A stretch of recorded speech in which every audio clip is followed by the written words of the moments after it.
Hello दोस्तों, बच्चों। यहाँ पे हम लोग झारखंड का जो इतिहास है उससे संबंधित जानकारी को साझा करेंगे। तो पहला पॉइंट है जैन धर्म।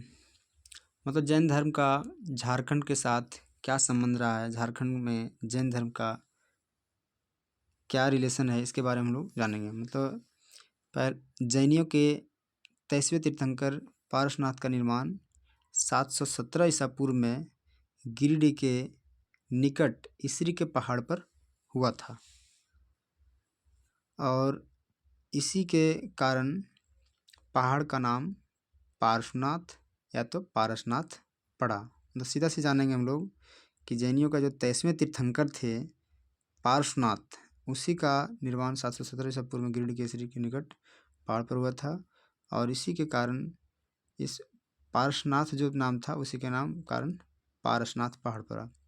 फिर दूसरा मानभूम, वर्तमान में धनबाद जैन सभ्यता संस्कृति का केंद्र था, जिसको आज हम लोग धनबाद के नाम से जानते हैं। उस एक समय में इसे मानभूम के नाम से भी जाना जाता था। नेक्स्ट पॉइंट है सिंहभूम के आरंभिक निवासी जैन मतावलंबी थे जिन्हें सरक कहा जाता था। तो सिंहभूम का जो आरंभिक निवासी जो थे वहाँ पे वह जैन मतावलंबी मतलब जैन धर्म को मानने वाले लोग थे और इन लोगों को सरक कहा जाता था। फिर हम लोग आगे है मौर्य काल, जहाँ पे चंद्रगुप्त मौर्य की जो घटना है उसके बारे में, उस इतिहास को जानते हैं। तो ये तो काफ़ी लंबा है, फिर भी हम लोग कुछ पॉइंट को यहाँ पे अंकित किए हैं। तो इसमें है कि कौटिल्य ने अपने ग्रंथ अर्थशास्त्र में इस क्षेत्र को कुकुट या तो कुकुट देश कहा था और यहाँ पे शासन प्रणाली गणतंत्रात्मक थी। मतलब जो कौटिल्य थे उन्होंने झारखंड को कुकुट या तो कुकुट देश कहा था। फिर है अशोक के शासनकाल में झारखंड आठव प्रदेश में शामिल था और यह 13वें शिलालेख में उल्लिखित है। मतलब अशोक के जो 13वें शिलालेख हैं उसी में से उल्लिखित है। फिर है मौर्योत्तर काल 200 ईस्वी पूर्व से 300 ईस्वी पूर्व के मध्य में। तो ये यहाँ पे सिंहभूम से रोमन सम्राटों के सिक्के मिले हैं और ये जो सिंहभूम से रोमन सम्राटों के सिक्के मिले हैं यह प्रमाणित करता है कि रोमन सम्राट के साथ सिंहभूम और रोम खास करके हैं सिंहभूम या तो झारखंड या तो फिर रोमन सम्राटों या तो रोम के साथ व्यापार का संबंध था और इसी से प्रमाण मिलता है क्योंकि सिक्के मिले हैं यहाँ पे।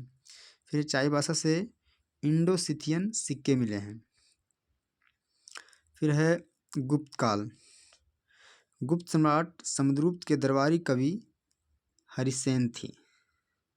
ये ध्यान रखना है कि गुप्त काल का जो घटना है उसमें समुद्रगुप्त जो थे उसके दरबारी कवि हरिसेन थे। फिर है हरिसेन प्रयाग प्रशस्ति अभिलेख, हरिसेन का जो प्रयाग प्रशस्ति अभिलेख है, हरिसेन ने एक अभिलेख लिखा है जो जिसका नाम है प्रयाग प्रशस्ति और यह समुद्रगुप्त के विजित प्रदेशों का इसमें उल्लेख है। बुक में सामरिक विजयों को भी लिखा जाता है, मतलब उसका जो विजित प्रदेश है उसी को सामरिक विजय बोल सकते हैं हम लोग। तो यहाँ पे समुद्रगुप्त के विजित प्रदेशों का उल्लेख है जिसमें झारखंड क्षेत्र को भी शामिल था, इसको आटो भी बोला जाता था। फिर है मुंडा राज सुतिया नागखंड। नेक्स्ट पॉइंट, यहाँ पे झारखंड में राज निर्माण की शुरुआत मुंडाओं ने किया। सबसे पहले ऋषा मुंडा ने राज निर्माण की प्रक्रिया प्रारंभ की। तो हम लोग यहाँ देख रहे हैं कि जो ऋषा मुंडा थे कहीं कहीं इनका नाम रीता मुंडा भी आता है, तो अधिकतर किताबों में ऋषा मुंडा ही मिलेगा। तो इन्होंने ही राज निर्माण की प्रक्रिया प्रारंभ की थी और ऋषा मुंडा सुतिया पाहन को मुंडाओं का शासक चुना। जो ऋषा मुंडा थे उन्होंने सुतिया पाहन को मुंडाओं का शासक चुना।